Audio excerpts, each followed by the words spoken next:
The anime story begins by discussing how the end of the world will occur in an unexpected and fantastical way. This started 4 years ago, when a doctor named Skins, who was nearly as smart as Einstein, invented a painkiller called Habna. The reason for Habna's spread in the market was its low price and the fact that it had no side effects. It became the center of global conversations and freed people from all kinds of suffering, being described as the world's saving medicine. However, 3 years later, Skins suddenly disappeared, and no one knew his whereabouts, revealing that Habna was a huge trap set for the world. We shift to Northport Prison, where an inmate named Axel is approached by a woman named Hasho. Her assistant waits outside in the car, listening to music. The guard approaches Axel, informing him he has a visitor. Axel, who was exercising, then goes to meet Hasho. He asks her to remind him who she is, to which she responds that it's their first time meeting face-to-face today. Axel remarks that no one visits him unless they are a lawyer or an assassin. Hasho tells him to consider her both, and introduces herself, saying she wants something from him. If he answers her question, she will get him out of prison, which surprises Axel. He asks her how long is his sentence, and she tells him it's 888 years, essentially a life sentence. She explains that she knows everything about him, his birthplace, professional and medical records, and even his shoe size. Axel responds that he is pleased and asks what she wants. Hasho asks Axel if he knows Habna. He confirms that the topic is even spreading inside the prison. She then asks him if he knows about the crime that happened, and shows him a video on her phone, which is a few minutes long that has gone viral. It's about Dr. Skins, who disappeared 3 years ago. In the video, Dr. Skins says that if they don't feel pain, it's equivalent to being dead. He also mentions that humanity is on the brink of death because of Habna, which is now heavily relied upon by people who are focused on maximizing profits in a short time, engaging in a never-ending struggle among themselves, and continuing to destroy the environment, leading to the suffering and death of many. As a doctor and scientist, he has come to a useful conclusion. This is the truth of humanity, and the human race must face a harsh punishment. He informs them that he didn't develop Habna just to ease pain, but to remain in the body for 3 years before mutating and causing death. It becomes impossible to expel it from the body. He does not want their lives in his hands, but he plays the role of the seventh trumpet, nothing more. He predicts the first victims will fall within 30 days, and tells them he has a cure for this, but one of them must find it within 30 days to save humanity, leaving the decision to them. Skins' words cause panic in the streets, and students express that they do not want to continue their education. Hasho tells Axel that Skins once sought peace and equality. Axel asks,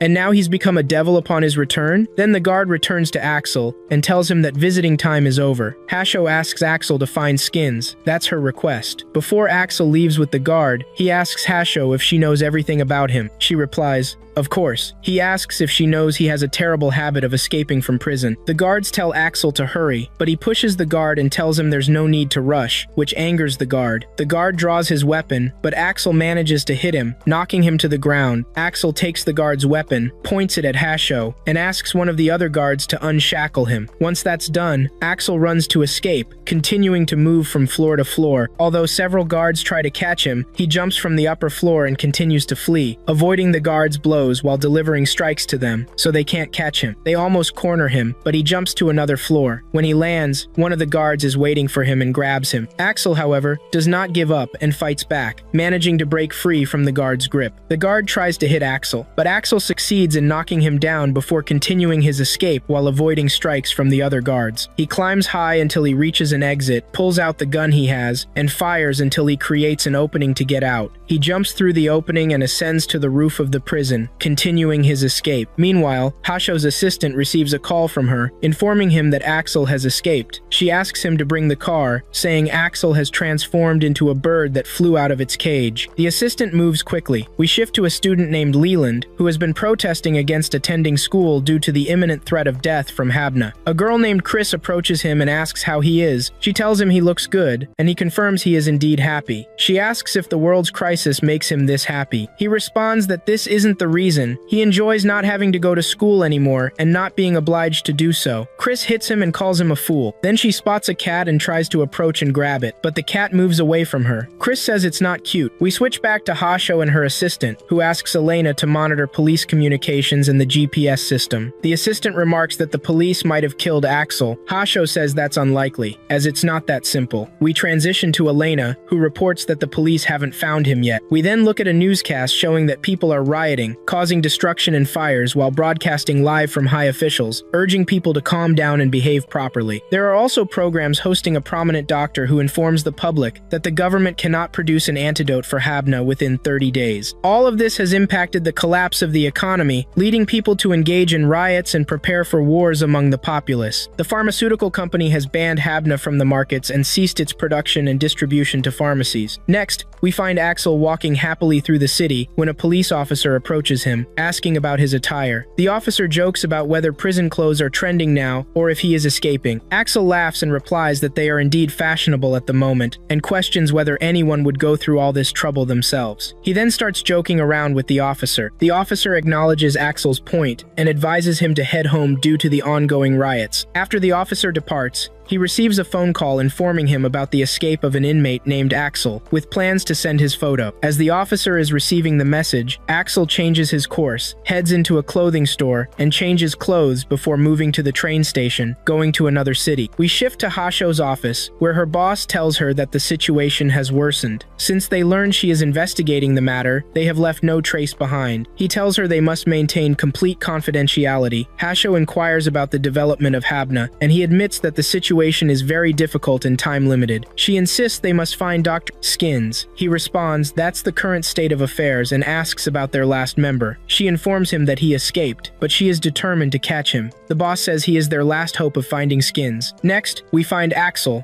who has arrived in another city, at the train station where the devices have recognized him and released his photo, urging him to surrender without resistance. Axel, however, does not comply and escapes again. The police try to block his way by closing all exits and attack him. Axel evades them, running towards an escape route. Following him, police devices begin tracking Axel. We shift to Elena, who has pinpointed Axel's location and informs Hasho's assistant, but she stops him from moving, indicating Axel is running through deserted areas. Meanwhile, Chris announces that she will go to him and greet him. We switch back to Axel, who is being chased by police but continues to escape, leaping between buildings and sliding down from high places. We see Leland visiting the cemetery, while Hasho's assistant waits for him. Leland gets into the car with him, and the assistant asks Elena to provide Axel's path. We return to Elena, who says she will send it right away. Back to Axel. He continues to flee, entering a building to avoid being caught by the devices. He jumps from one of the windows and strikes one of the devices, causing it to be destroyed. Returning to Elena, she confirms she has sent them his location, and Hasho's assistant suggests Chris should go first and compel him to head north. Kiss asked, "Can I shoot?" The assistant replied, "Go ahead, but don't damage any property." We move to Axel, who was still running away, moving from place to place. He almost fell from high up in the streets, but saved himself.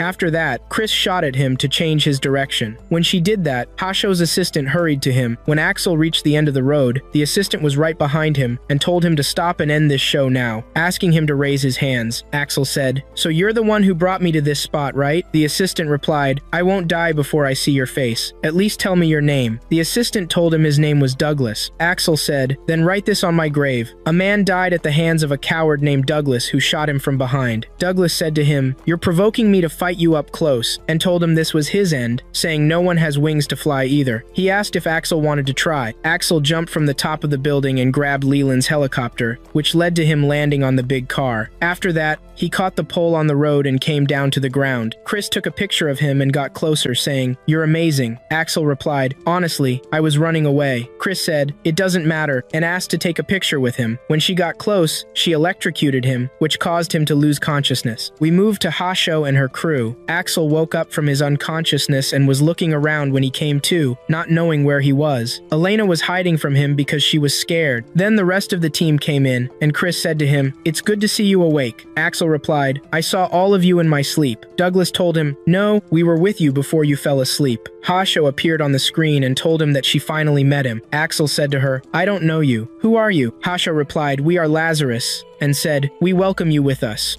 Axel tried to get rid of the bracelets on his wrists, but he couldn't do it. Hasho told him that he couldn't escape from them and that they could track his exact location through them. Axel looked at the hands of everyone around him and said that they were a group of bad people. Hasho then told Axel that she wanted a favor from him. She wanted to know the location of Skins. She informed him that he could continue to run away or gain his freedom by finding Skins. Axel then made his agile moves, took a Chris weapon, and aimed it at her head, asking Hasho to remove the bracelets from his hands. She told him that she wouldn't be fooled a second time, which led to an electric shock hitting Axel, causing him to drop the weapon. Hasho then warned him that if he removed the bracelets, his hand would be burned completely, and she told them all that they would suffer if anything happened to her. Axel replied that he'd wanted to meet this man, Skins. Hasho said that was good and urged him to join everyone else as they moved on to a press conference led by the president. The president told them that no one knew what was going to happen. Next, they moved to Skins' house and had an interview with the gardener who worked for Skins. They asked him if he knew anything about Skins' whereabouts or if he wanted to share anything. The gardener replied that he didn't know anything and that he was just taking care of the garden. They asked him if he had seen or heard anything before. The gardener mentioned that they had buried a cat in the garden named Moby and laughed a lot. We moved to a television program hosted by a famous girl named Lisa. The host told her that she would be releasing an album of songs next month, but no one would be able to listen to it due to what would happen over the next 3 months. Lisa agreed, saying he was absolutely right, but no one from the audience would come to watch this show either. Next, at Hasho's headquarters, Axel asked what they would do if they found Skins. What about taking his treatment, selling it, and making money? Douglas said they weren't here for profit or personal gain. Chris asked Douglas what they were there for. He replied that it was to save the world. Axel chimed in, saying they were like the Avengers or something like that. Chris added that they were superheroes. Douglas said the most important thing now was to look for Skins. Axel said he wanted to know something important without any embarrassment. Had any of them used Habna? Everyone raised their hands, including him. After that, Douglas informed Axel that this was their operations base until they were sure about him because he opposed joining them. Axel asked Douglas if he didn't think this place was a bit rundown for world-saving heroes. Douglas replied that he had disguised himself in an old-fashioned way, and then he took Axel to another place and asked him to extend his hands to open the door. When Axel did so, the door opened,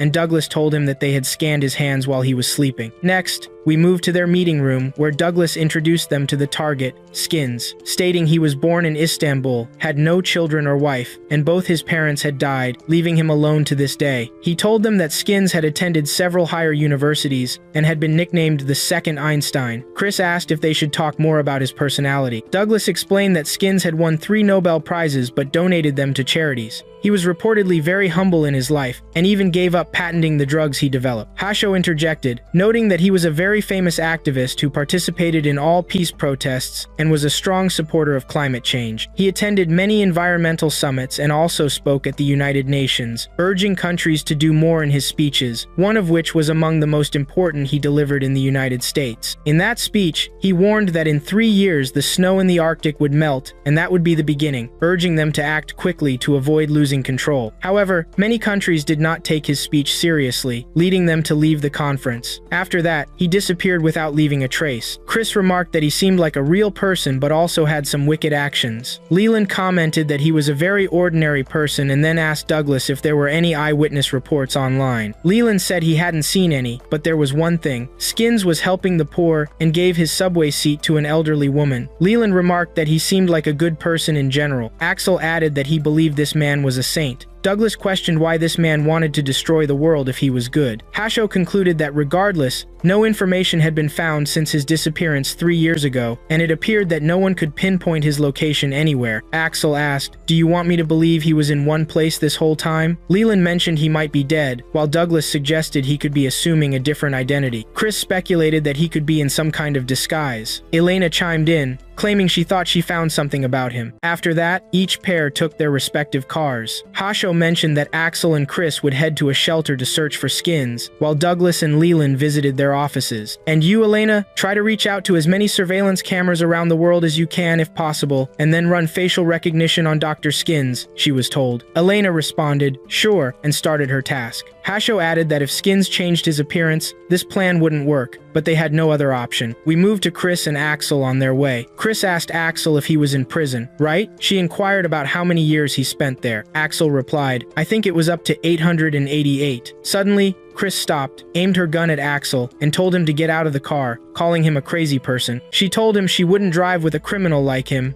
explaining that she got those years when she killed someone and asked how many people he had killed. Axel tried to explain, telling her to calm down, and questioned if she knew the government doubles prison sentences for those who try to escape repeatedly. He told her he was originally sentenced to 3 years, but due to his escape attempts, the number climbed to that ridiculous figure. Chris asked Axel why he tried to escape. He confessed, "I think it's my favorite hobby." Next, we turned to Douglas's and Leland's car. Leland asked Douglas why he wore those things on his wrist. Douglas queried Leland if he wanted to know. Leland said it was just curiosity and asked if he had done anything bad. Douglas replied, "No, not really. I was exiled here due to some trivial offenses." Leland responded, "Offenses, really?" Douglas then said, "Enough about me. Now it's your turn." Leland replied, "There's nothing crazy about his story, just a few petty thefts." Douglas commented that he thought Leland was a petty thief, but that Elena was not of the same category. Leland asked if he was right, and Douglas informed him that she was a notorious hacker who committed crimes on a global scale. Leland noted that she was always quiet when he was around her. Douglas remarked that she might be the biggest asset in the team. Then they each moved to their designated locations, starting to check the area and search for Skins. While they looked for him in the 2 locations, we transitioned to Chris and Axel. They found someone sitting in a chair, unconscious. Axel asked Chris if this was Skins. She replied that it could be him, but he had undergone plastic surgery. Axel was about to wake the man, but they heard sounds of approaching individuals and gunfire erupted. Axel returned fire, and Chris remarked that they were Russians. Axel asked her if she understood their language. He also believed there were Mexicans present. Chris questioned Axel if he really enjoyed this. Axel replied, "Is it that obvious?" Chris then asked him about the necklace he was wearing. Axel explained that it was a lucky charm and that as long as he had it, he felt invincible. He then attacked the gang, firing at them, which astonished Chris, who commented he was unnatural. She fled from the gunfire, and Axel also escaped from the gang's aimed shots but managed to hide from them. After that, he counterattacked, taking down some of them. He then encountered another man as he was escaping, took the weapon from him, and eliminated him as well. Shortly after, he nearly got hit by gunshots, but Axel dodged the bullets. He rejoined Chris, and they fled together, encountering 2 more gang members, whom he also took down. Finally, he sprinted towards a man he believed to be Skins, but the police arrived, ordering him to stop. Axel told them he was one of the superhumans too. Then Chris turned on the lights, and they woke the man, who began to cry, begging them not to kill him. Axel checked the man's nose for blood and performed an analysis, proving that he was not Skins. Axel and Chris exited the area, and Axel called Douglas to inform him about everything. Chris commented that the place resembled a circus, and a group of police arrived, making it impossible to distort this information. Douglas and Leland moved to another place in search of Skins. Douglas approached the computers and said he thought they had been working recently. Leland wandered around to explore the area, but a man pointed a gun at him and motioned for him to be quiet, which scared Leland a lot. Douglas then aimed his weapon at the strange man, but the man told him to relax and lower his weapon so that his friend wouldn't get shot. Douglas did as he was told. Then the strange man asked Douglas, "Now tell me, where is he?" Douglas responded, "Who do you mean?" The strange man replied, "Just tell me what you know so that none of us gets hurt." Douglas told him they didn't know where he was. The strange man said, "Keep pretending to be stupid. I know how you all cooperate with each other." After that, another man joined them, pointing a weapon at them and introducing himself as Dange. He said he wanted to see Kobashi now because he owed him money. He got closer to Douglas and said he knew Kobashi was there and wouldn't leave until he got his full payment. Douglas said, "Hold on," and asked, "You're not here for Skins, are you?" The strange man, who was aiming a gun at Leland, asked Dange, "Who are you?" Dange replied, "I'm a debt collector." The strange man said, "I'm also a debt collector," but they both realized that none of them worked for Kobashi. They sat down together, and the strange man said to Leland, "I thought you were working with this guy," referring to Douglas. Dange said to Leland, "Are you also looking for Kobashi?" Leland became friends with the 2 men, and they laughed together. Meanwhile, we shift to a man resembling Dr. Skins who said, "My life has been one big gamble, and all I wanted was a chance to change my life for the better. I didn't know I would hit rock bottom, so I took a drug thinking I could speed things up and finish it all. But I think this is a sign for me, a new beginning." He felt hopeful, but then remembered that knowledge would end in 30 days, leaving him feeling hopeless once again. We then switch to Elena and Hasho, with Elena saying that she found Skins, but there's a lot of him in the world. Elena continued searching for Skins, and Douglas said he believed someone had hacked the surveillance systems and changed a lot of the face to Skins. Elena agreed and told them they'd done a good job of it, mentioning that they had changed the polygons and thermal imaging. Axel asked Elena if she thought Skins was behind all this. She replied that she didn't, but she knew 3 hackers who could do that and execute such a task. She informed them of their names: the Popcorn Wizard, Dr. 909, known as Wolmara, and the last one was herself, which led to Leland's astonishment. Douglas said he thought one of the other 2 was helping Skins, and Hasho asked Elena if she could find them. Elena assured her she was working on it, and Hasho commented that surveillance cameras were no longer an option, but this gave them one clue that Skins had undergone cosmetic surgery to change his appearance, otherwise all this would not have been necessary. Douglas then said that somewhere out there was a face just like his. Hasho asked Leland and Chris to search Skins' house. Afterward, Douglas claimed he had a lead and wanted to follow up, so they drove off. He told Axel that there was a man named Claude Klein who had been his mentor when he worked in the lab at college, and in the past, he had been involved in some projects searching for Skins, and they might be able to get some evidence from him. Axel said this was disgusting. Why was he paired with them? Douglas replied it wasn't out of love for him and asked him to do his job, stating he would do his as well. Leland and Chris went to Skins' house and told the police they were from the Klein family. Leland informed the police they were there to clean Mr. Skins' house. The officer told them, "Haven't you been following the news? The homeowner is missing." Leland replied they had been informed payment would be made in advance. The officer said he had also been told not to let anyone in. Leland remarked that they would have the bill sent to them instead,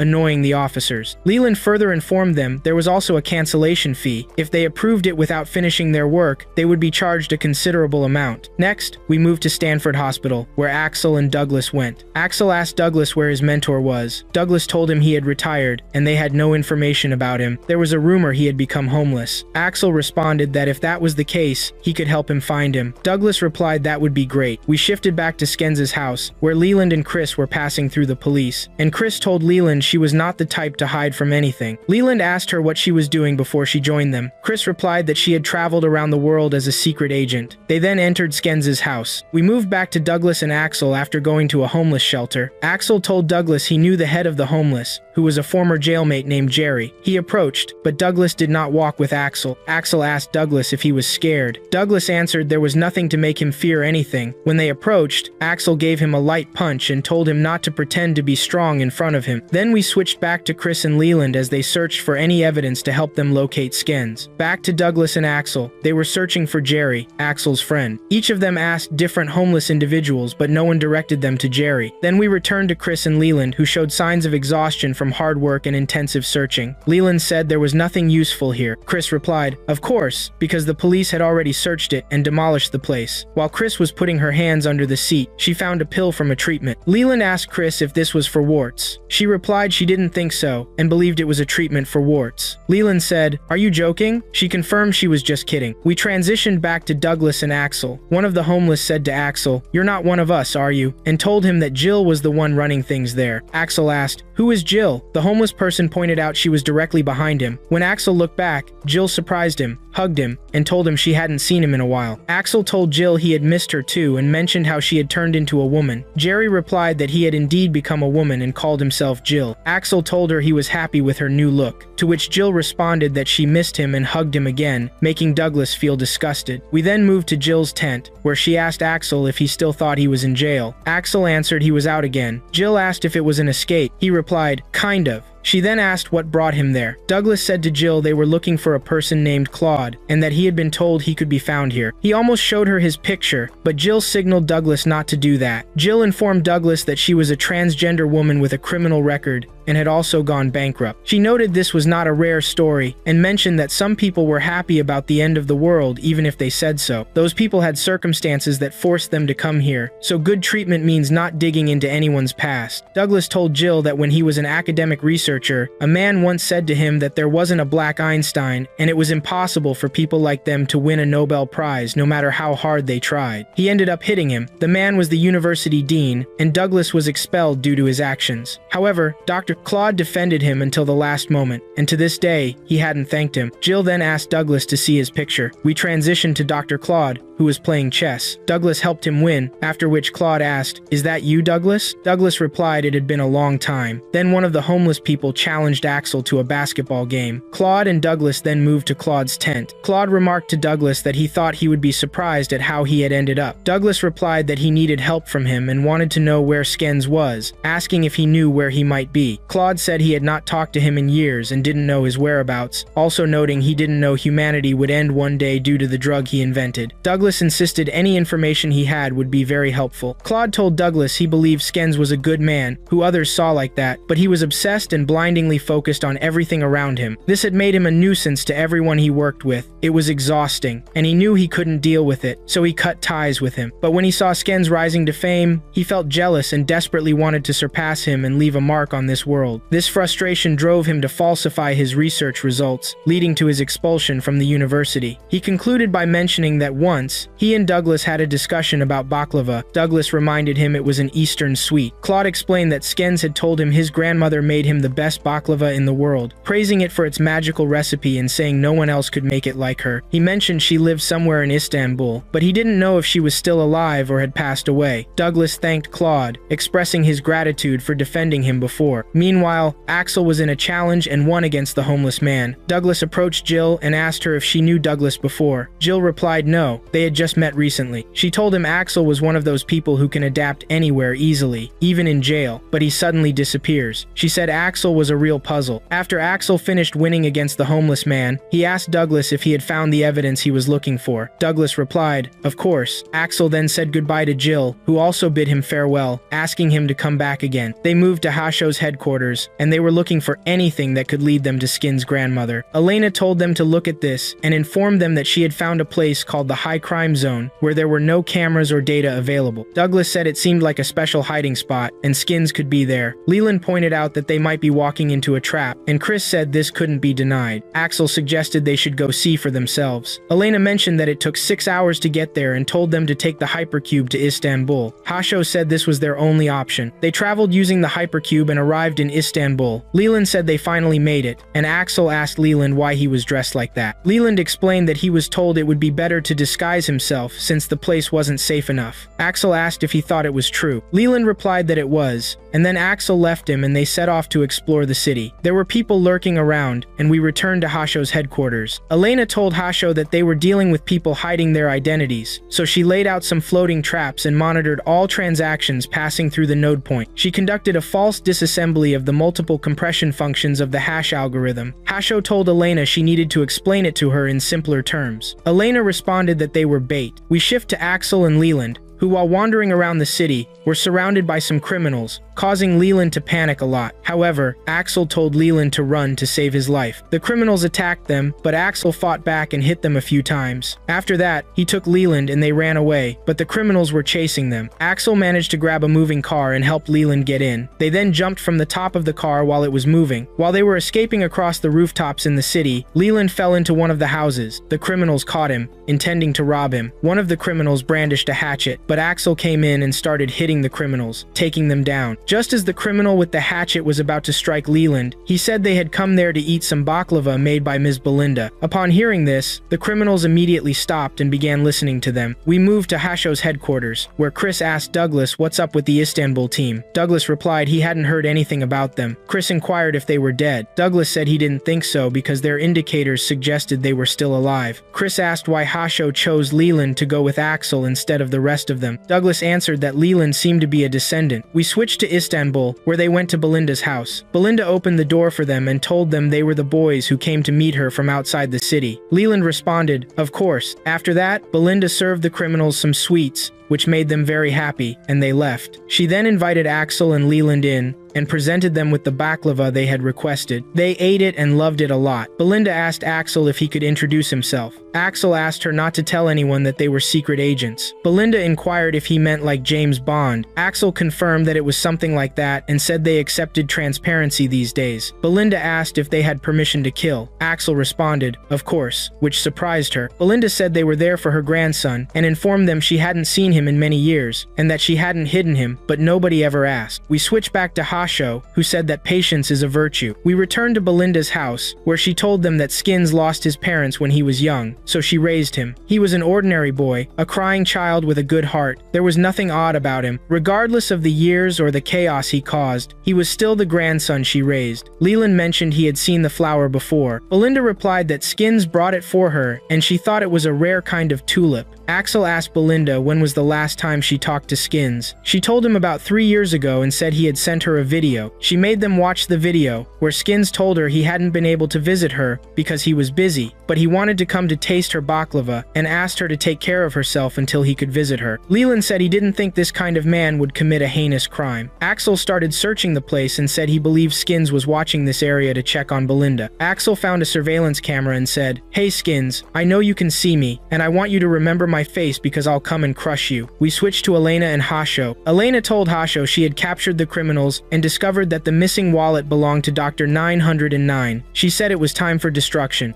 Hasho said that Dr. 909 is one of the most dangerous hackers in the world, and told them that the FBI couldn't locate him, but thanks to Elena, we managed to find him and identified his hidden wallet. I asked Chris, "What is his hidden wallet?" Douglas said, "Think of it as a digital currency bank account." Hasho said that when we searched it, we found an unusual flow of funds. Leland asked, "Is that real?" Hasho said, "It's a huge amount." Right before the Skins announcement, stock trader Sam deposited a large sum, Douglas said, into Dr. 909's account, and apparently, he had prior knowledge that Habana's stocks would crash. Chris said he sold a lot of them before the news was released. Elena, the Skins plan started 3 years ago when he disappeared and erased all his traces. I doubt any first-level hacker could have done that. Douglas said, "So this guy, Dr. 909, helped Skins disappear in exchange for information about Habana, then collaborated with Sam to pull out the profits before the crash." Hasho said, "That seems like the natural conclusion." Axel said, "So all we have to do is catch Dr. 909. Hasho said, "Elena will keep monitoring the wallet for any new moves, and the rest of you, go search for Sam. It's very likely he's communicating with Dr. 909. Douglas said, "This is Sam," and showed his picture to the rest of the team. Leland said, "He's the stock trader." Axel said, "He's just another wealthy investor." Chris said, "Definitely not a fan. I think he's rich and stupidly arrogant."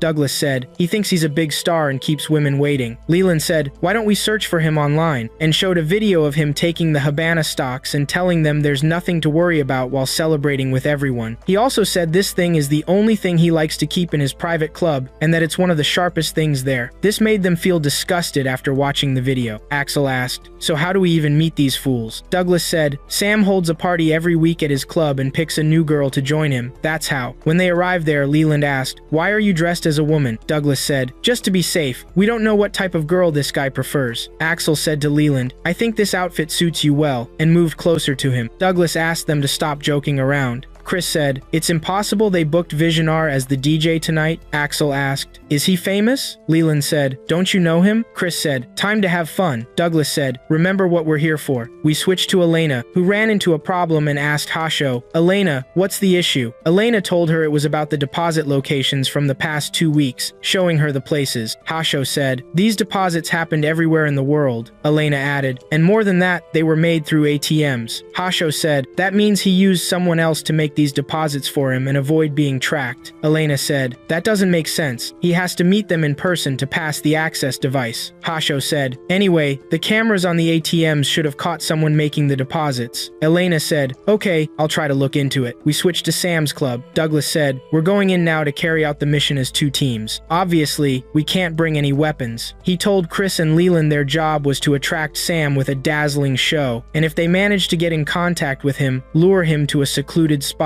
Leland asked, "And if he doesn't choose us?" Axel said, "We'll go to plan B, which is to hit him hard." Douglas said, "There is no plan B," and told them they were on his turf, and the last thing they want is to scare him into running away because of trouble they caused. When they entered the club, Chris went to dance, and Leland hid because of his outfit. Axel tried to go upstairs, but was stopped by a guard because he didn't have the digital tattoo needed to enter. After that, Axel joined Douglas. Douglas said the security was very tight. Axel said, "It seems the VIP lounge is upstairs, and you need the digital tattoo to enter." We switched to Hasho and Elena. Elena showed Hasho the man who made the deposits, and it was clear he was the same guy. Elena said, "But none of them show their face." so I can't identify them. We move to Sam's club, where Chris asks the bartender for a drink. After that, Axel joins her, and Axel asks Chris to slow down with the drinks. Chris tells him it's just the beginning. Then, a man sitting next to them orders a drink, and Axel notices the digital tattoo on his hand. Axel follows him. Chris asks the bartender if Sam will come tonight. The bartender says it's hard to know, but from time to time the owner himself shows up. Chris says she wished she could take a picture with him. The bartender whispers to her that Sam always appears with the DJ and that they arrive here by private plane. Chris thanks him. Then, we move to Axel, who lands a hit on one of the digital tattoo owners and takes the tattoo from his arm. Next, we move to Leland, who is still hiding. Douglas approaches him and asks why he doesn't stand out. Leland says he doesn't know how to dance, so Douglas asks him to dance with him and asks if he can dance. Douglas says, "Of course I can." Then they head to the dance bar, where Douglas manages to attract attention. We shift to Chris and Axel. Chris says she danced a lot but didn't even get an invitation. She was surprised to learn that Leland was invited. Axel says that's funny and guesses people think Leland is more handsome than her, which makes Chris mad at Axel. Then Sam arrives on his plane. Chris joins Leland, and they enter the VIP areas. Next, we move to Elena, who tells Hasho that the wallet just made a new transaction.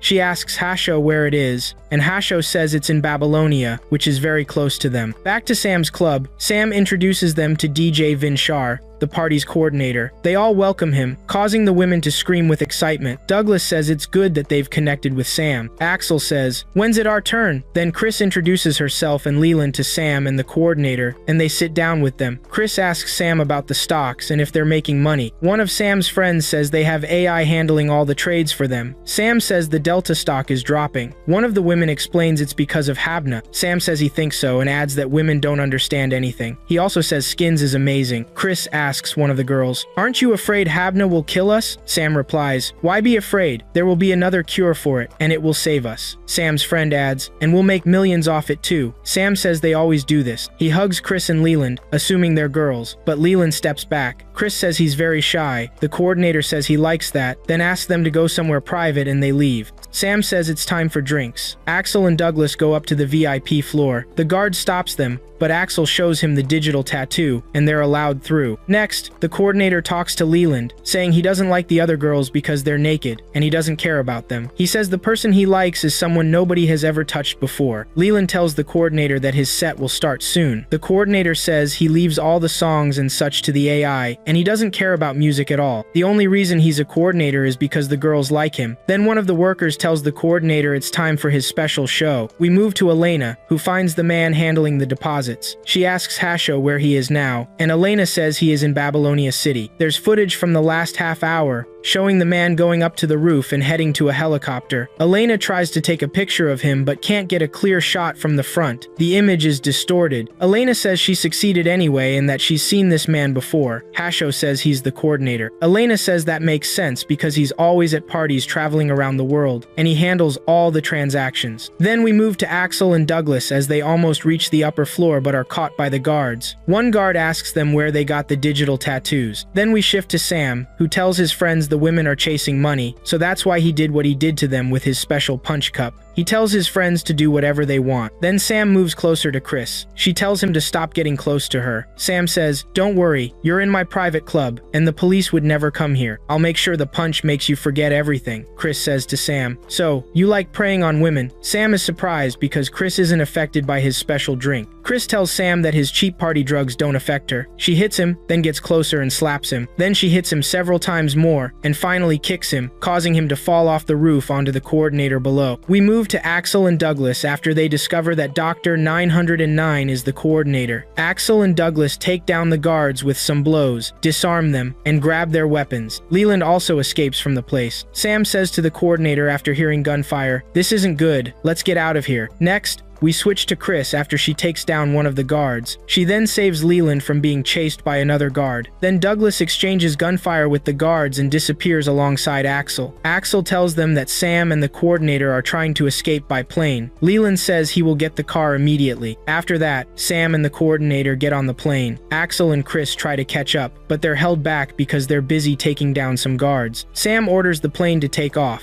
As it lifts off, Axel runs fast, jumps, and manages to grab onto the plane. Sam, watching this, says Axel must have watched a lot of action movies. Chris says Axel is crazy. While Axel hangs onto the plane, Douglas and Leland follow him in the car. Sam requests the plane to get rid of this man, but the plane refuses. This angers Sam. Then Leland sends a small drone from their car to help Axel. Just as Axel is about to crash into a crane, he manages to slip away, but the plane waits for him and saves him. Axel tells Leland to head toward Sam's plane, then pulls out a weapon from the drone. While Sam and the coordinator think they got rid of Axel, he reappears aiming the weapon at them, which makes them angry again. Sam again asks the plane to crash into Axel, but the plane refuses again, making Sam even more furious. The plane tries to collide with Axel, but he dodges and shoots at the plane, hitting it and causing it to crash into the water. Axel approaches them and points the gun at Sam, who says, "I'll give you whatever money you want, but don't kill me." Axel says, "Okay, but tell me where Skins is." He tells Sam to spill everything or face an attack. Sam asks the coordinator if he knows anything. The coordinator says he has no idea. Sam asks how he made all the money he has. The coordinator says it's because he hacked some data from Delta Company. Axel tells him to give that information, but the coordinator says he can't. Sam takes the information from the coordinator and gives it to Axel. Then Axel leaves using his small plane. After that, Sam is arrested on insider trading charges, along with the hacker Dr. 909 for leaking information. We move to Hasho's headquarters where they're following the news. Douglas says Dr. 909 has nothing to do with Skins. Hasho agrees, saying he's not involved. Elena says, "Now we know Delta knew about the dangers of Habna," which means, Axel says, these people are connected to Skins. Finally, we move to an experimental lab full of monkeys. There are many monkeys, but one of them has died.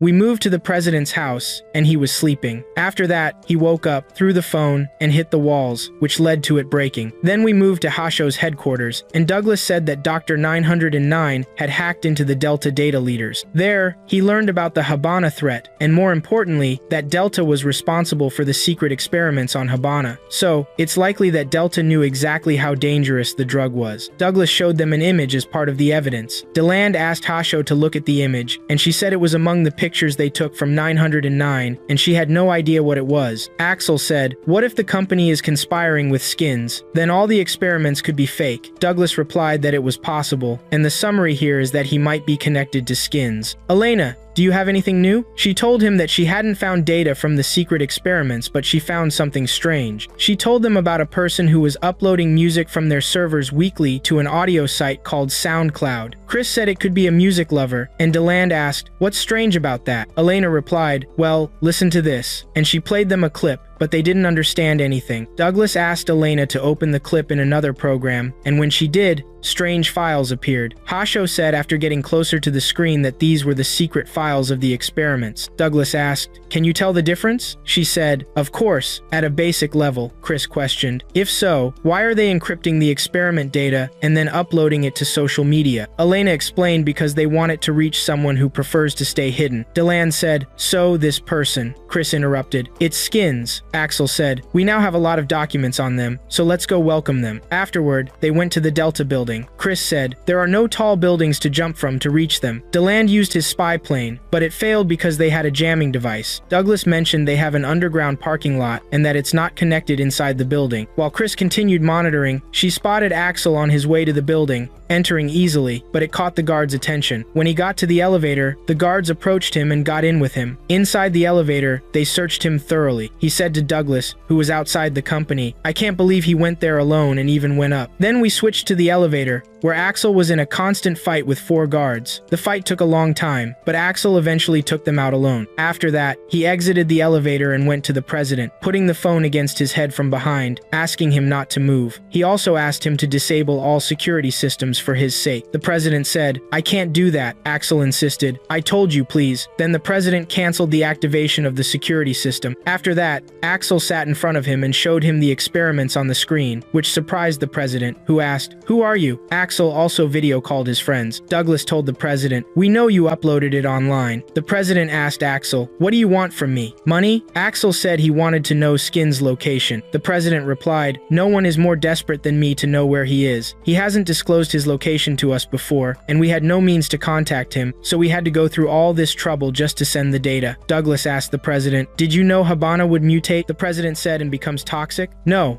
We had no idea about all this. Douglas pressed, how does this help us? The president asked him, are you sure he is a killer? Before we conducted any experiments on humans, we performed experiments on a type of monkey, and one of those monkeys recently died, its eyes turning a distorted color resembling a starry sky. He told them humans would soon undergo this experiment. Douglas asked the president, can't you create an antidote? The president replied, we have allocated all our resources to do this, but even the R&D team doesn't know what to do, and I swear Skins is the embodiment of the devil. Axel said, if he is the devil, then we are the angels who will put him in a cage. I'm tired and bored of chasing Skins to lure the devil out. Then we moved to Hasho's president, who was reading an announcement from Delta regarding an urgent conference about a Habana treatment. He said to Hasho, this invitation was sent to prominent doctors and researchers? Hasho replied, of course, this happened. Once Skins knows someone has developed an antidote for Habana, he will definitely come to verify its authenticity. The president said, if this conference is fake, I think you are luring Skins out to catch him when he appears. She responded, of course. The president stated, the committee will conduct its inquiry soon, then asked her if she had heard about it. Hasho replied, of course, and told him they need to show some solutions soon, or we will be in a significant position of weakness. The president remarked, in this case, we cannot let him fold or forget. We moved to Delta Company, where there were many guards for the conference. Then we shifted to Deland, who said, this antidote seems real. Hasho told him that each of these vials contains a tracking system in case anyone tries to steal them. We moved to Douglas, who asked how they could get in. Axel suggested they might break into the building from the outside. Douglas replied they could sneak in like they are invited protesters. The president of Delta Company said their private security company had searched the building and conducted a full scan to check for listening devices. The guard stated, there are 50 security personnel including me on maximum alert, and we have also checked 50 security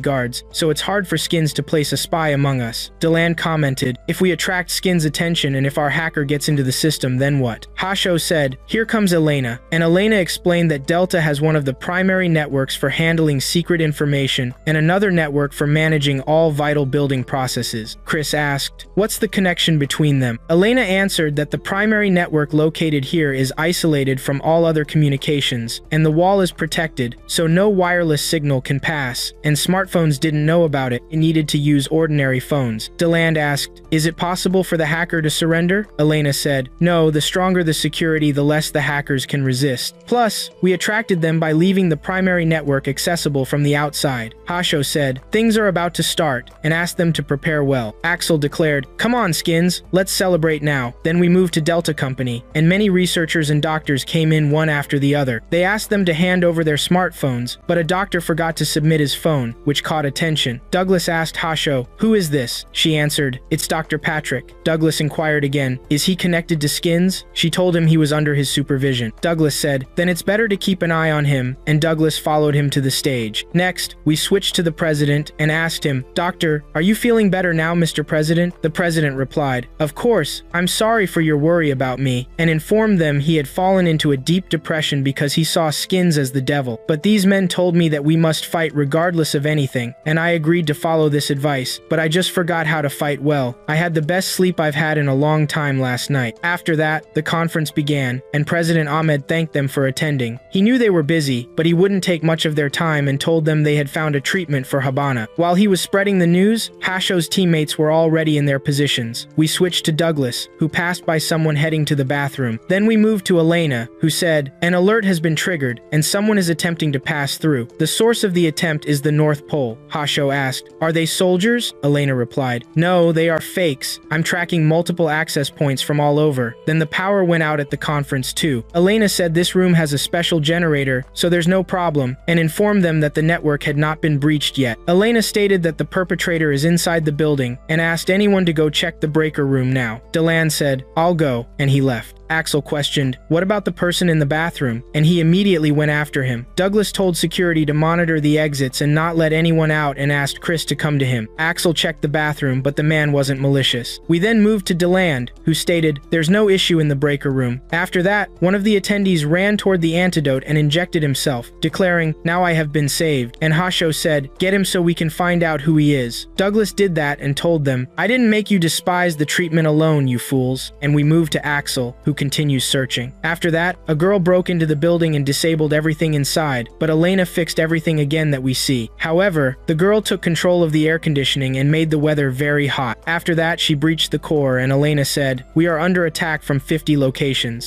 Hasho said, "Does this mean there are 50 hackers?" Elena said, "Not 50 hackers, but 50 devices." She added, "We are being hacked because of the wireless guard devices." We moved to Axel. Axel asked one of the guards, "Is this device connected to the outside?" The guard told him, "No, these modern devices don't have any of that functionality. They are only for communication between us. The old devices used to have that functionality. The manufacturing company contacted us to hand over the new devices." Axel said, "So if this was the hackers' goal and all they wanted was to get these devices into the building." We moved to Deland and Hasho. Deland said, "If they breach the main network, we'll be in danger?" Elena said, "They swallowed the bait and tracking has begun. In case things get worse, I planted a fake Trojan file in the central computer, and we can use it to locate the hacker." Douglas said, "Lose the battle to win the war." Elena said, "But the main network is still under their control, so be careful." The doctors and researchers began their attempt to get Chris out of the building, and the robots disabled Axel's movement. Elena said, "I found them. They are located in the Islamabad Stock Exchange in Pakistan." Hasho said she would contact the local authorities to inspect the place. Douglas said, "Every stock exchange in any country has a fortified network infrastructure.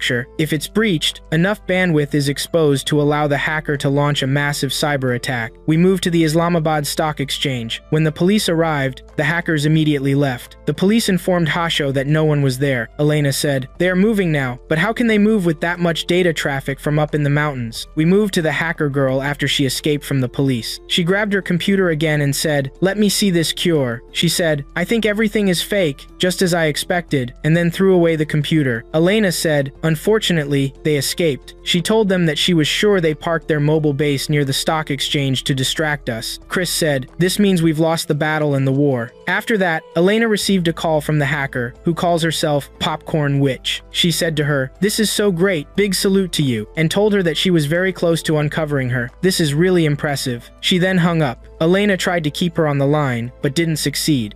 We moved to Hasho's base where they found a book containing info about Skins, who visited one of the colonies 15 years ago. Skins was very talented in his youth, successful, and known for his philosophy and many achievements from a young age. That colony is now a new religious group called the Tower of Truth. They worship an artificial intelligence beyond the concept of a living being, and follow it because it lacks any human desires. This seems suspicious, and they've cut off from society, living self-sufficiently off the land. Although Skins might be alive in this world, we doubt this place is his ideal destination. Some believe Skins is still there, others don't. Elena might be able to connect with their AI to learn everything, but their AI, named Naja, is completely isolated from the outside world. She knows this because she grew up there. Then they decided they might stealthily enter from the outside if they can't access it openly. Elena might return to them, and they may accept her back if she wants to live with them again. She'll do this mission alone, which could be risky, but if someone older comes with her, they might be suspicious. If it's a young person, it's less likely to be a threat to us, especially Leland. After that, they split into two cars and headed towards the Tower of Truth. They told each other if they find Skins inside, they should try to communicate. If they don't find him or can't communicate within 72 hours, the others will come to help since they'll be staying nearby overnight. They then went inside, where Elena's old friend, Hana, welcomed her. Elena introduced Leland to Hana, who also greeted him. They kept walking until Elena met Carl, whom she knew from before. Carl greeted Elena and confirmed the outside world was full of sins and filth, so she was sure she'd return. Then Billy, the leader, came to greet them and welcomed Leland as a new family member since they arrived during the Holy Festival. They moved to their rooms, had their phones taken away, and were told these devices were flawed. The outside world is full of false info that can easily deceive people, but they didn't have to worry because Naja would take care of them here. It wouldn't take long to get rid of the outside thoughts planted in their heads. Night came, and they went to sleep, but Leland woke up and went outside, with Elena following him. They couldn't find any signal to contact their team because of interference inside. Meanwhile, the rest of the team stayed at their base, and Douglas contacted Hasho, requesting a list of researchers who visited the Tower of Truth during Skins' time. The federal security moved quickly, making it hard to gather information, but they would try. Douglas ended the call, left his room, and talked with Chris about Elena and Leland, worried because no messages had come from them yet. They decided to wait since there was no other option. It was hard to worry though, since they were Lazarus members. Axel kept training to maintain his physical fitness. Back to Elena and Leland, Hana took them on a tour inside the tower. They showed them practicing their crafts and explained they are fully self-sufficient. They offered them food and started talking about life outside needing lots of money, which is the exact opposite of their life here. They clarified to Hana that not all jobs are money-free, like searching for people, which is very tough. They're chased by others, threatened over debts, and even disguise themselves as the opposite gender, but they're still pursued. It was time to eat, and everyone gathered around one table, thanking Naja for the food. They also offered food to Leland, who hesitated to eat it, but Billy encouraged him to eat so he would become part of the family. When Leland ate, everyone applauded, and Billy told them Leland would receive a reward at the next ceremony. Back at the rest of the team's base, they met Naja and got information about it. 15 years ago, MIT developed an AI that mimics human behavior, built on human neural networks. The model it's based on is Skin's model, who was considered the next Einstein at the time. They programmed the AI to have desires for control and recognition. However, there is a secret agent inside the Tower of Truth from the FBI, and Skins might be there. They have to move fast before the FBI does.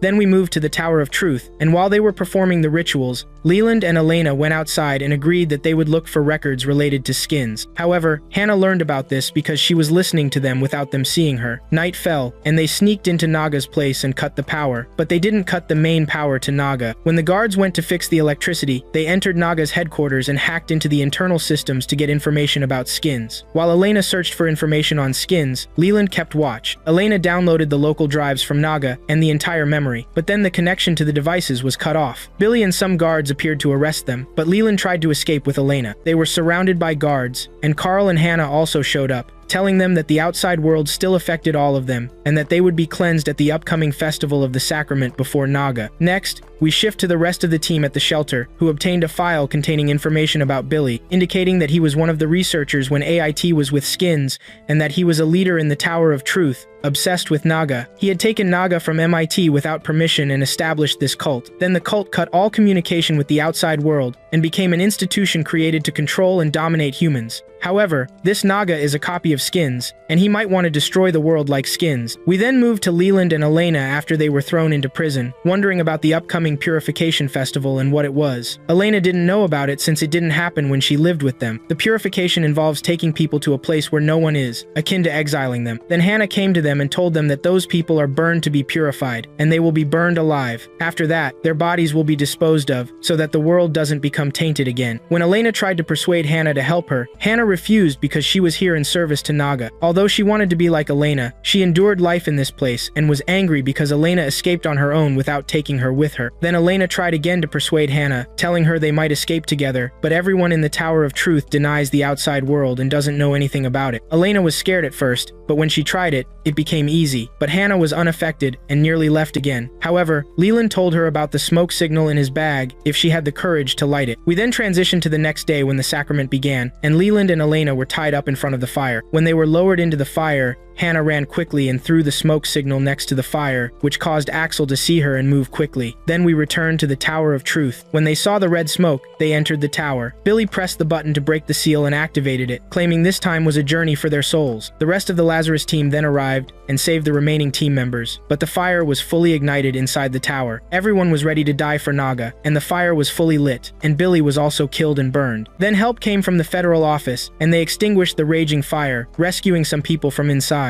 Leland tried to thank Hannah, but she was sad because she felt she had betrayed her people. Then Axel entered and found Naga destroyed. He picked something up from the ground and asked Naga why he wanted to kill his followers. Naga almost left but responded that he received instructions to be their leader and to mess with human lives freely. However, in reality, he was an out-of-control machine. Next, we moved to Hasho's headquarters, where it was announced that a group of humans was rescued in Naga. But what is the reward for the artificial intelligence that did this? No one believes that an AI programmed to dominate and control was behind this, and they are trying to recover any internal data from Naga. Finally, we shift to Elena after she went to sleep next to Chris because she feels very scared.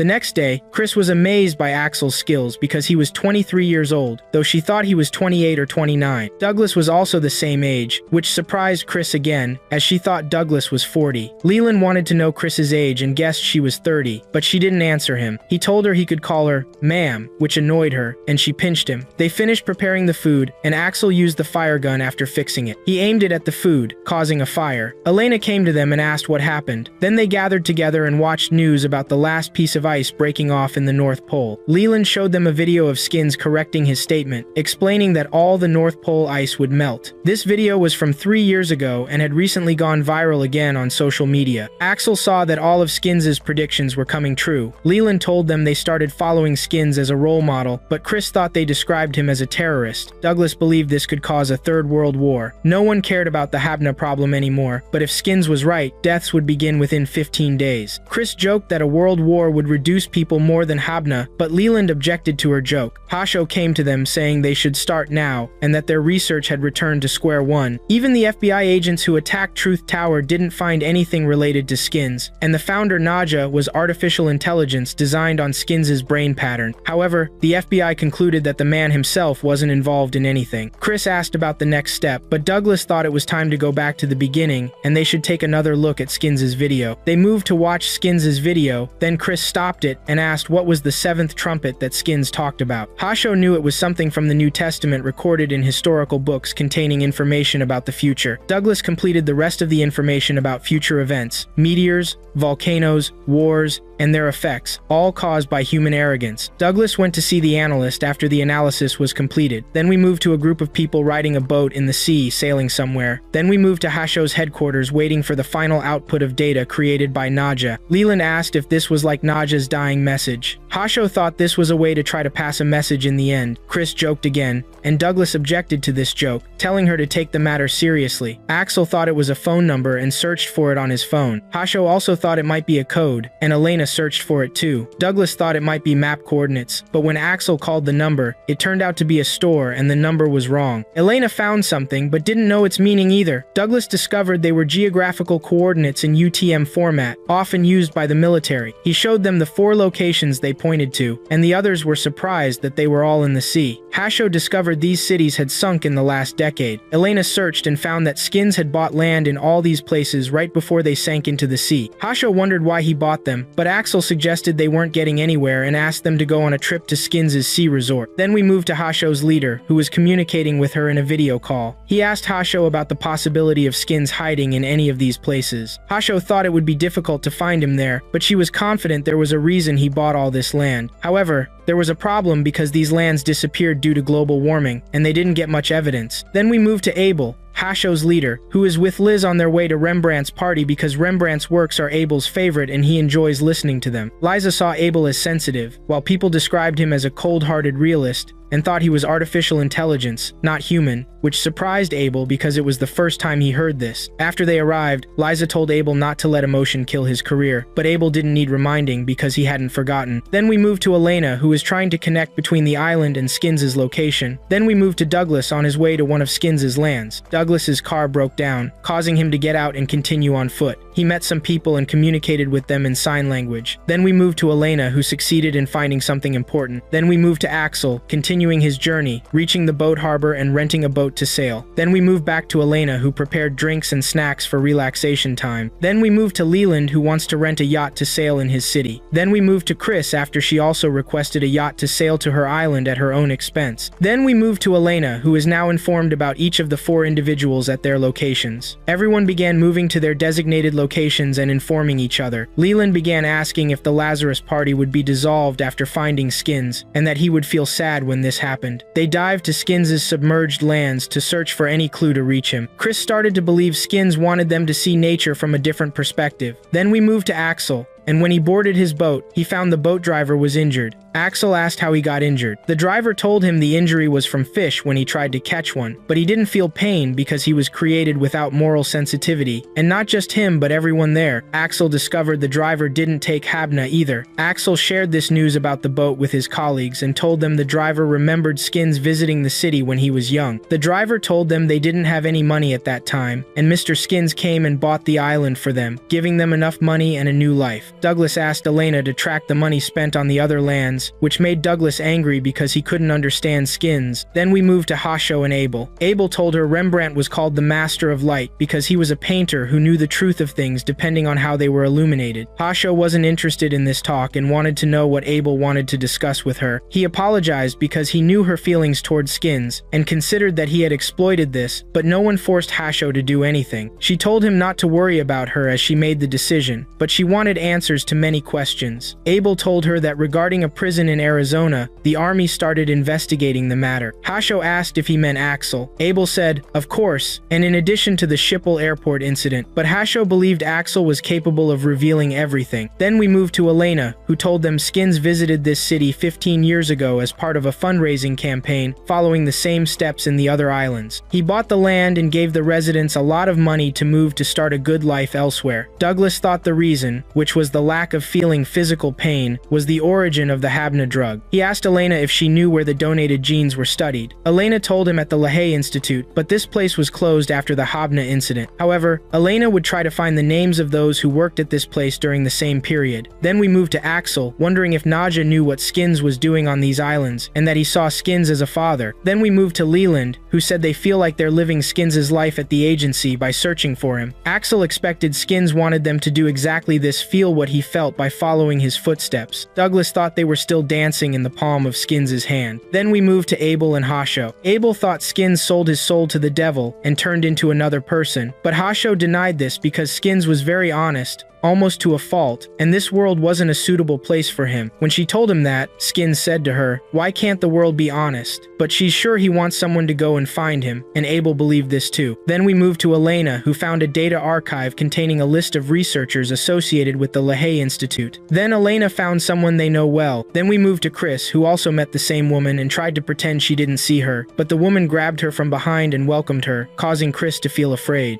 Chris was apprehended and restrained. Then we moved to Hasho's headquarters. Everyone returned except for Chris. Leland was worried. The atmosphere was gloomy and he asked about Chris. Hasho was about to tell him that Chris had been captured, but Douglas interrupted her. He asked her first to talk about the development of Sixen's Lee Habna at the Hague Institute, even though they knew it had been shut down. He asked Elena to do some investigations to find out who was working there at that time. He also showed them that Mrs. Hasho was among those who were there and that she was a close friend of Sickness. Everyone was surprised by this, and Douglas asked Hasho for her opinion on the matter. Hasho expected that someone would discover this information sooner or later, and admitted that she was indeed there at that time. But before the medicine was completed, Sixes disappeared without a trace and didn't say a single word to anyone, and she was devastated because of this and left the institution shortly after. 3 years later, when he returned from isolation, Habna had become a deadly drug threatening to destroy the world, and they couldn't understand its molecular structure, which was the worst part of it. Then Douglas asked Hasho who she was working for now. Hasho bet that Douglas could guess the answer to his question. Douglas stated that she was working with some important special teams under the management of NSI. Hasho confirmed that he had guessed correctly and that Junaid had sent her because of her conflict with Sinxes. Axel then thought that she was just a scapegoat for them if something happened. Then Leland asked about Chris again because he wasn't following the issue from the beginning. Then we moved to Chris. One of the gang members came to her and Chris asked him where they were, but the man let her guess. Chris told her that it was very cold. She smelled oil, and she heard seagulls, so she was on an oil platform in the Arctic. This impressed the man, and he approached her and slapped her because she was one of them, and now she was a traitor and deserved to die. He inflicted several blows on her. Then the leader intervened and ordered him to stop and asked him what he was doing. The man told her that she was trying to escape. After the leader approached Chris, she told her that she was happy that she was still alive. Her name was Anga, and she also told her that she had been waiting a long time to kill her with her own hands. Then we moved to Hasho's headquarters. Elena located Chris and discovered she was in the Arctic. Hasho assumed she was there because the oil platform was part of a Russian spy network and served as one of their hideouts. Douglas explained to them that she had been captured by Russian agents. Hasho thought that if she remained out of contact for 3 days, her bracelet would automatically activate to stop her blood flow and end her life, which scared everyone. She was set up this way because she wanted it that way, and her real name wasn't Chris. She was an agent in the Russian Special Forces, and she abandoned them, then changed her face and name, and became a member of Lazarus. She was fully aware that in order for them to trust an agent like her, she had to be willing to risk her life. Then we moved to Chris. Anga recognized her despite the many surgeries she had undergone, gone, but her eyes could be easily recognized and she still had the same stubborn look as before. She remembered 3 years ago when it was announced that she had died in an airport accident, but no one found her body and she knew she had to find her. She told her that she was now waiting for someone to help her, but no one would help a traitor like her. Then we moved to Hasho's headquarters. Douglas thought that time was passing and a whole day had passed without anything being done, but Axel thought that they should bring her back before time ran out. Hasho objected because they would meet Russian agents, and she might have betrayed them. Douglas asked Hasho if she wanted them to abandon Chris. Then Axel headed to Chris, and the rest followed him immediately, leaving Hasho behind. Then we moved to Chris. She confirmed to Anga that she didn't know where Sixes was, and told her that all the agencies in the world were looking for him. Then the guard, Sergei, called Anga outside, and when they went out, Sergei asked Anga to report her to be returned to her homeland, but Anga refused and said that she would deal with her here so that things wouldn't get complicated. Then Anga received a call and left, but Sergei went back to Chris. But Chris provoked Sergei because he had been reprimanded by Anga, which angered Sergei and he attacked Chris and hit her. Then we moved to the rest of Chris's team, and they were at the airport, but flights to Chris's location were cancelled due to the weather and all roads were closed. Then Douglas received a call from Hasho and she asked them to stay where they were and told him about sending a plane to pick them up as soon as possible, and that she had contacted the Norwegian government because they had a facility and Elena could use her computer magic from there. Douglas confirmed to her that they were ready to go. Then Hasho told them that they would be outside the official protocol, of course, and that she didn't want to lose Chris any more than she already was. Then we moved to Chris again. Sergei threw water on her to wake her up and berated her again, asking her to be obedient. Chris provoked him again because he was hitting a woman tied to a chair, which angered Sergei again. Then the plane transported Douglas and the rest, and Douglas began to monitor the place from afar. Douglas thought that Elena couldn't reach the place. Elena told him that the oil platform had no external connection and that it was connected internally to each other, so as soon as it was turned on, she would be able to reach them. Then we moved to Axel and Leland, and they were very close to the oil platform. Everyone began to prepare. Then we moved to Chris. Jersey told her that he wouldn't be fooled by her words and untie her. Chris told him that that was good and that he was obviously smart, which angered Jersey again and he attacked her. Then he threw her on the ground, which released her restraints. Then a drone appeared from among the birds to monitor the oil platform, which belonged to Leland. Leland told Axel about the number of guards present and that they were all armed. Then we moved to Axel, who was on his way to the oil platform. When he arrived there, Douglas was ready to go to him as well. Axel entered the platform and Elena was guiding him from her location so that he could reach the network room so that she could contact them from the outside. Then one of the platform guards saw a ship approaching them and informed Anga, which led to Anga going to him. Then Axel managed to enter the control room. Then we moved to Jersey, who was continuing to beat Chris. He told her that the homeland didn't know yet that he had killed her, and that this would make her live longer, and Anga said she wanted to take care of this herself. Jersey showed his weapon and told her that anything could happen when interrogating traitors like her. But Jersey stopped when he heard a bell on the ship, and they also knew that a large ship was approaching them and that everyone should be on alert. Jersey asked them to go, but one of the guards told Jersey that Anga wanted her alive.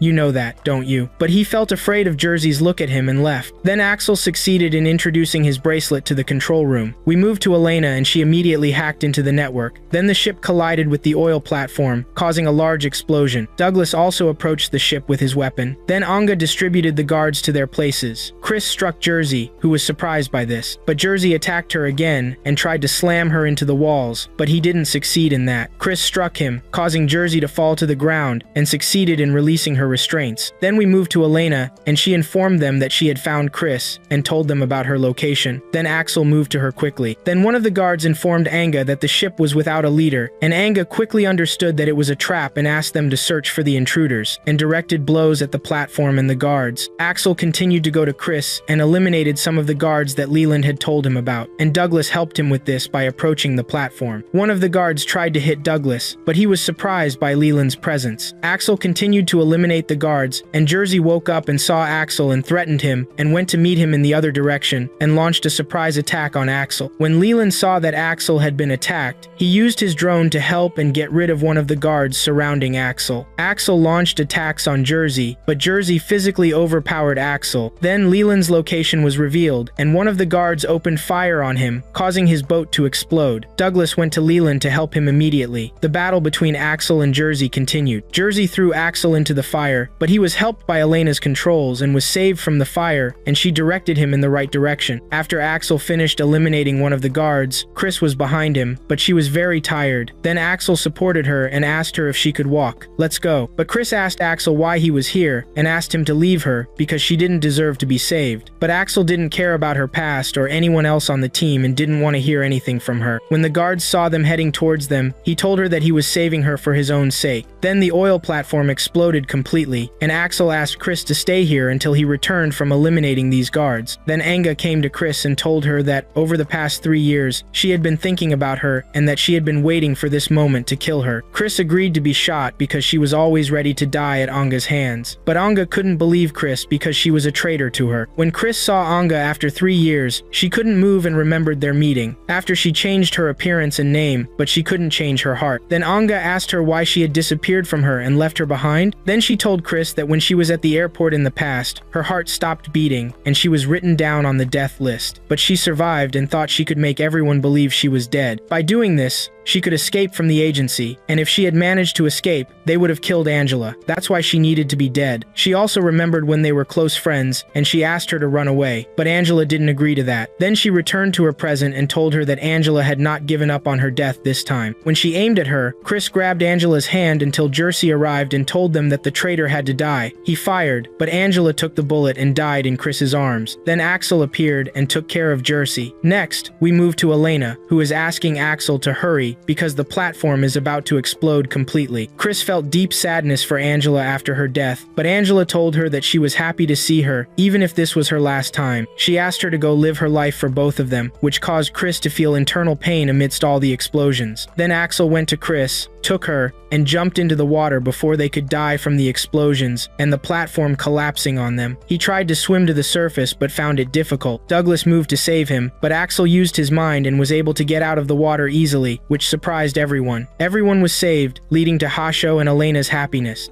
We moved to a man eating at a restaurant. The waiter approached him and asked why he always ordered meat every time he came to the restaurant. The man wanted to maintain an ideal physique, so he ordered meat because it contains a lot of protein. Then, we moved to Abel in his office, looking at a picture of him with skins, and he misses him. Then, his assistant came to him and told him about the arrival of the hearing committee soon, and also asked him if he was nervous. But Abel didn't feel worried, and the assistant expected this because they call him artificial intelligence. Then, he got up to leave with her. Then, we moved to Hasho's headquarters and to Chris's room. She woke up, and Elena was with her in the room taking care of her. Elena asked Chris if she was okay. Chris thought she was fine and tried to get up, but felt pain. Then, she thanked Elena, but Elena believes that they should help each other. Elena asked Chris about Axel. Elena knows he went shopping with Douglas. Then, Chris was surprised by the presence of the cat in her room, and she thought it had found a new place like home. Then, we moved to Axel and Douglas. After Axel bought the things he needed and joined Douglas in the car, Douglas closed the camera so that no one could hear them. Axel thought he was going to ask him on a date, and that this would be the last thing he would do. But this is bad for Douglas, even if he was the last person in the world. Then,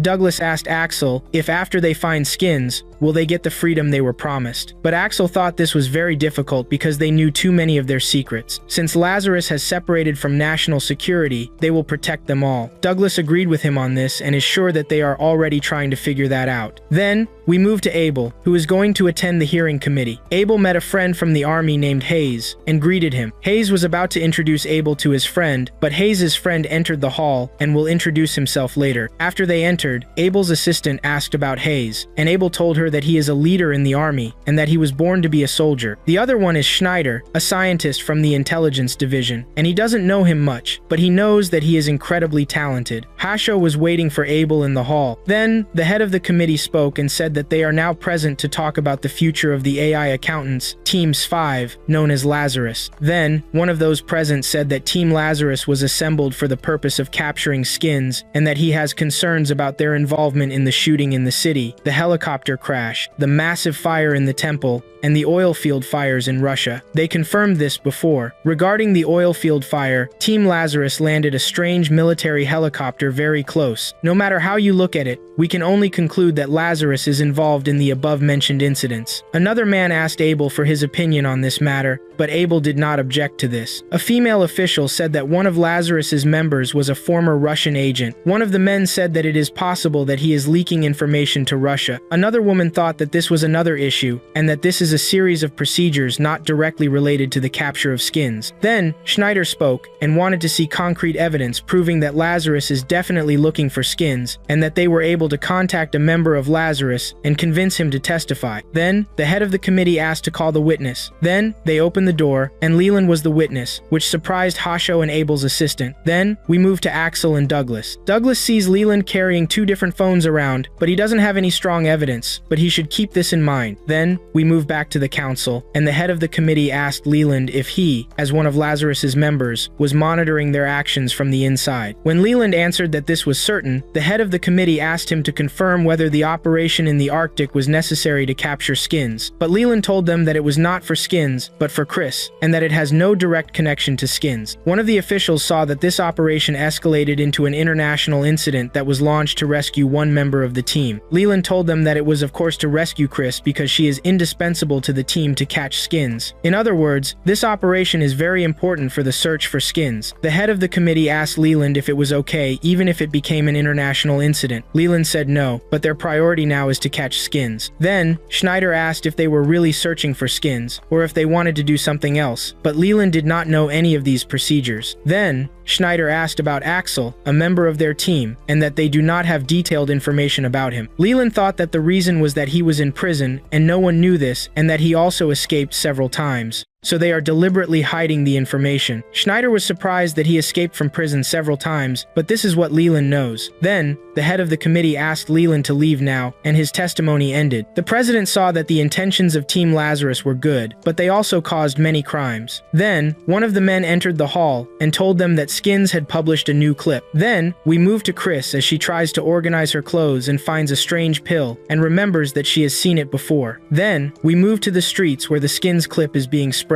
and Skins told them about Moreau, 20 days from Bane's first day, and that the world government is acting like nothing happened. They continue to fight over water in the Arctic, and they are close to war. Everyone in all locations listened to him. Then he told them that their most important subject is Hapna, and that they will start to die within 10 days. If they don't find him in this period, they will be lost forever, and that the matter is up to you. After Skins' segment ended, Abel laughed a lot, and said that he had the same feeling as Skins, and everything he wanted to say, Skins had spoken about and said everything. He told them that there was no time for this nonsense, especially since teammates have been pulled and shot, and he doesn't know what's good about this, but they are one step away from Skins' location. And if they solve Team Lazarus and don't find Skins, who will bear the responsibility for the end of the world? Then, the president pronounced the verdict, which is the continuation of Lazarus in searching for Skins, and gave them a period of 10 days. By this time, he asked Abel to catch Skins. Then Abel confirmed this to him. Then we moved to the parking garage, and Hayes was with Schneider. Schneider talked about Axel escaping from prison, but there are no records to prove this. Schneider believes that the records were hidden by a hacker. Schneider has no option but to take precautions.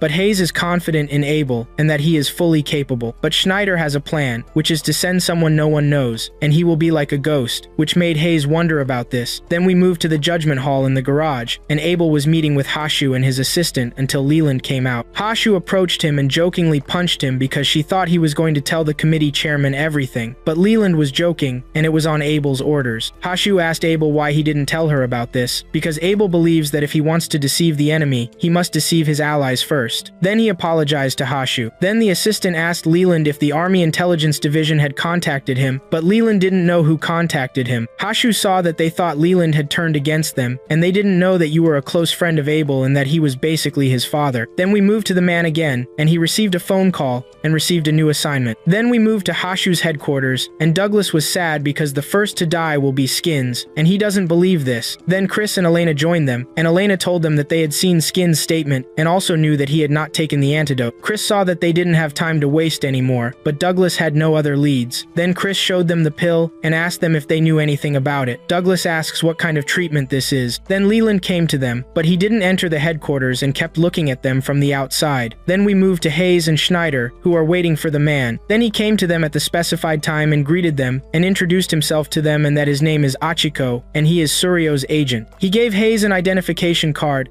and then stood away from them because they don't want to reveal their true identity. But the most important thing for Achiko is to get accurate and truthful information regarding the target. Schneider asks about Suryo, what kind of person is he, and that he is known as the Phantom Killer, but Achiko doesn't know anything about Suryo's past, and that he is only his agent. But he met him himself, and he will accept any job, but Schneider heard some rumors that Suryo's fees are very high. Achiko told them about 30 million at the time, and asked to waive the tax, which shocked Hayes, and this is what Schneider heard from the rumors. But Hayes saw that since he will pay a lot of money, then he should test Suryo. But Achiko said to Hayes, if you mean a test, and told him that he doesn't mind this, whatever the results of the test. But as soon as the test begins, the transfer process will begin. Then Hayes asked about the test date, and Achiko told him that the date is on the back of the card. Then he left. Then we moved to the test location, and there were many policemen heading to it. Suryo was waiting for them. Then the helicopter discovered Suryo's location, and some soldiers climbed up to him through the stairs. Then they entered the room he was staying in, but they didn't find him inside. Suddenly, Suryo pulled one of the soldiers up, which made the other soldiers be careful. Then he stuck a knife in another soldier.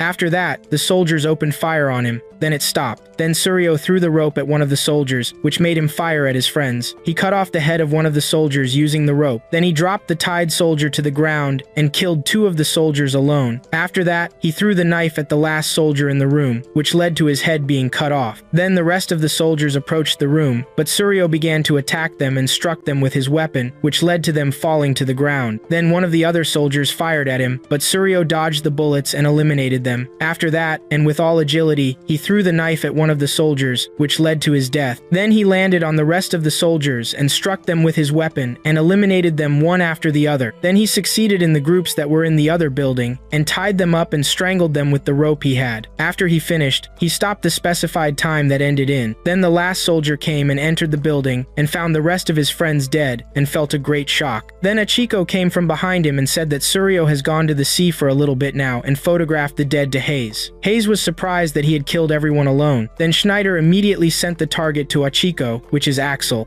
The newspapers reported that only 6 days remain until the start of deaths based on Skin's instructions to them. A rapid increase in fever diseases has appeared worldwide, and everyone believed it was the effect of Habna. Hospitals were overflowing with patients, causing great pressure on doctors. The country's president spoke and asked the infected to recover at home and not go to hospitals. He then presented information about the economy and a complete downturn, which led to the closure of several stock exchanges. It was also reported that banks and post offices were all closed with no specific time for reopening. One media person thought it difficult to believe this day could be our last day of life. Then we moved to Hasho's headquarters, where Douglas told them about the results of the analysis he conducted on what Chris found in Skin's room. Chris asked if they were lucky and if it could be a treatment for Habna, but Deland didn't believe this. Douglas discovered it was an antiplatelet medication that prevents blood clotting, primarily used by patients with artificial hearts. Axel believed Skins had an artificial heart, but Hasho knew he had struggled with a heart condition for some time but never heard he had an artificial heart. Axel thought Skins might have gotten an artificial heart during the past 3 years. Douglas thought it would be difficult to undergo major surgery without anyone noticing. Elena extracted all medical files from hospitals that performed artificial heart surgeries in the past 3 years, but found no matches. Douglas asked what kind of tricks were used this time. Axel thought Skins found a brilliant surgeon from the underworld to perform this surgery, but Hasho believed he had the surgery at a secret hospital serving only the influential elite. She told them about a hospital guaranteeing complete privacy in exchange for incredibly high medical fees, completely unknown to the general public, with direct referral supposedly being the only way to enter. After searching through Elena, no traces of such a place were found in the medical network. Chris asked if this place actually existed or was just an urban legend. Leland suddenly left them, surprising the others. He changed his clothes and returned, asking Axel and Douglas to accompany him. Douglas asked about Leland's special outfit, but Leland had a way to get in. Then we moved to Achiko, receiving a call from Axel for identification. Then to Axel, Leland, and Douglas on their way to Leland's house. After entering, Leland's assistant came out to greet them. Douglas was surprised this was Leland's home. The assistant told them the exit was in that direction, but Leland said they were his roommates. Leland's assistant immediately apologized and welcomed them to the Astor family mansion. As they entered the mansion, Axel asked about the Astor family. Douglas told him they were an aristocratic family for centuries. They sat in the living room until Leland's sister arrived, and told him he had returned after a long time, calling him the prodigal son. Leland welcomed her, but his sister wasn't happy about his return and called him an outcast. He told her he came today to humbly ask for a favor, which angered his sister. She said he appeared after 4 years to ask them for a favor and asked what it was, looking at Douglas and Axel, asking if it was fraud or theft. Then she asked what he wanted from her. She told him their father had made great efforts to get him into a good school, but he did nothing but ruin it. Leland apologized, saying he knew he had caused a lot of trouble. Then he asked if she could tell him about the member-restricted medical association used by the Astor family. This surprised his sister, who asked what he was planning this time. She asked how the only remaining man in the family could be an outcast and miserable like him, and that the male inheritance tradition was old and should have been canceled by their father while he was still alive. Douglas thought they shouldn't be there at that moment. Leland told his sister that if she wanted to get married, she should do so, which angered his sister Isabel. She told him she hadn't agreed to a list of men because they wanted her money, and threw pillows at him. She approached him and slapped him several times, telling him he knew nothing about what she went through. She told him to take his position in the Astor family, and then he wouldn't need to ask her for anything. All the information he wanted would be his. But Leland didn't want this because he was treated like a parasite since childhood. His father never spent nice time with him and didn't attend his mother's funeral. But Isabel saw that their father couldn't publicly attend his mistress's funeral, so Leland didn't bother to attend his funeral, taking revenge through this. Isabel told him to stop talking and that if he didn't come to take the family position, she asked him to leave. Then she left the room. Douglas asked why he asked them to come with him here. Axel thought he wanted them to see what happened. Leland's assistant approached and told him that Isabel had been eagerly waiting for him more than anyone else, despite what she said. When she heard he had come, she became happier than she had been in a long time. Then Isabel returned and asked him why it always ended this way. She told herself she wouldn't get into any argument today. On the anniversary of their father's death, there was a white carnation on his grave, and she asked if it was from him. He told her he had placed it there. She agreed to give him the information he wanted, but in return, he would spend the weekend with her because the world was going to everyone and everything would end in a few days, so why not? He could bear spending one weekend with her. This was her condition for introducing him to their special doctors. But Leland told her he would return to her next Sunday. Isabel asked why next Sunday, and if he hadn't seen the news yet. He explained that the reason for requesting this information was to ensure they all get a quiet Sunday too, and he begged her to help him.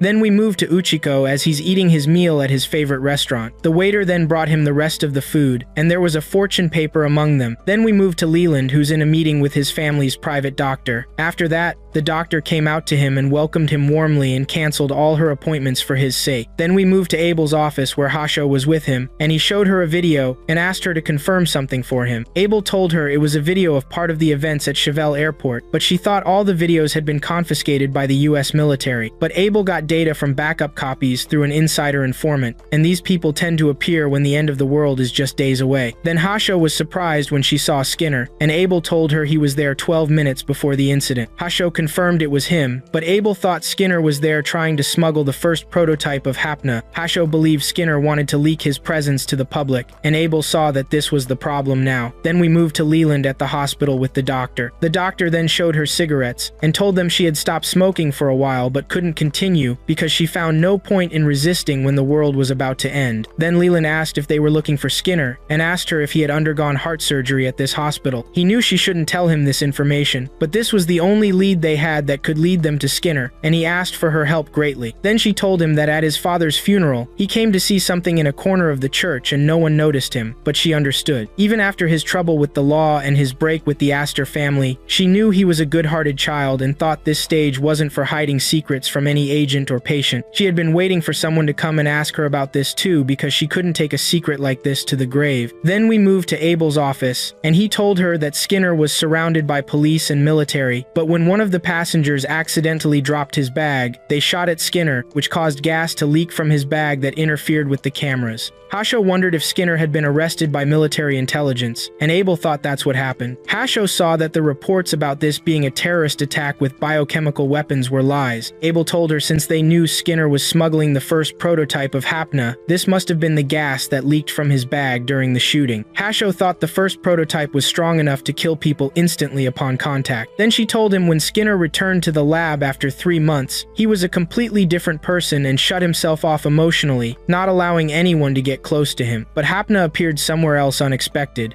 Hasho asked where, and Abel told her it was at Amon Prison in Arizona, the exact same place where Axel was imprisoned at the same time. Then we moved back to the hospital, and the doctor told them that Skinner underwent artificial heart surgery at this hospital too. Post-surgery expectations were good, but you can never be sure what will happen with an artificial heart because all modern artificial hearts are designed so heartbeats can be monitored continuously. Douglas thought they could track Skinner through this, but the doctor was supposed to monitor Skinner's data. But as soon as he left the hospital, he encrypted the transmission and made it untraceable. They didn't know his location or even if he was alive. Then she threw the fixed device for the transmission system to Leland, saying that by analyzing it, they would discover something special, and if a third party was monitoring him. When they prepared to leave, the doctor told Leland that his father lost his life in that disaster, but she saw it was important that he survived it. He should know his father talked about him a lot and said he was the one who resembled him most, and that he could communicate with him more than he thought since he gave him a hard time. And she remembered him when he said this. Then Axel asked Leland to hurry. The doctor asked them when they catch Skinner to bring him to this hospital because as a treating physician, she shouldn't let Skinner die like this. Then they moved to Hasho's headquarters, and Leland thanked them for accompanying him and told them he wanted to tell them something. Leland was surprised that Axel knew he was a spy. Axel saw they were here under questionable circumstances, and it wasn't surprising that any of them would keep a secret or two. Leland started crying, but Axel asked him to stop. Then they went in, and Elena discovered that the heart monitoring device was still active. Although it wouldn't lead them directly to Skinner, they could use it to find the place where he was being monitored. Then we moved to Abel's office, and he told Hasho that at this time, Amon Prison was forcing all death row and life sentence inmates to take new drugs as part of secret experiments. Hasho thought Axel was one of those prisoners who underwent this, and Abel confirmed this, but the results hadn't appeared yet, and there were no documents about what happened to the prisoners after that. Then Hasho saw that Axel was living proof of their experiment, but Abel lost contact with the only witness who had the information, the prison doctor. Hasho thought Axel knew this doctor. Then we moved to Hasho's headquarters. Then Axel received a call asking him to go protect a witness now. Then Chris asked what they were doing, but Leland told her nothing much. Then she told him his eyes were red because he cried a lot, which made Leland feel embarrassed. Then Axel came to them and told them he received a call from Hasho asking him to secure someone. Then Elena found Bingo and told Douglas his location. He was in Islamabad, Pakistan. Douglas remembered this was the place the cyber attacks on the pharmaceutical company came from. Elena told him it was the popcorn wizard they had chased before. Douglas almost contacted the local police, but Elena stopped him because the popcorn wizard moves constantly and would escape again if they chased him like this. The only way to locate him in real time was for her to go there herself because this would be their last chance. Then Douglas asked if she realized the risks, and she confirmed she wanted to do it. Then Douglas agreed, but with one condition: he would go with her, which excited Elena greatly. Then we moved to Axel as he's on his way to secure the person assigned to him. He contacted Hasho in the car, and she told him the drug he took in prison was the first prototype of Hapna, and probably everyone who took it already died. But Axel escaped after the secret experiment ended, so obviously he didn't know anything. But the person involved in this who's still alive is the prison doctor who served there. While Axel was on his way, Suryo was waiting for him. Then Axel told Hasho he had a good relationship with him. Then Hasho asked him to ensure his safety, which surprised Axel that he was the only one who hadn't died yet. Then Suryo showed a bomb from his pocket. On the other side, Douglas and Elena took off in their private plane to Pakistan, and Douglas asked Elena if everything was okay. Elena told him she was fine. Then we moved to Axel, and the road he was traveling on had a big accident, and Suryo was on his way to him.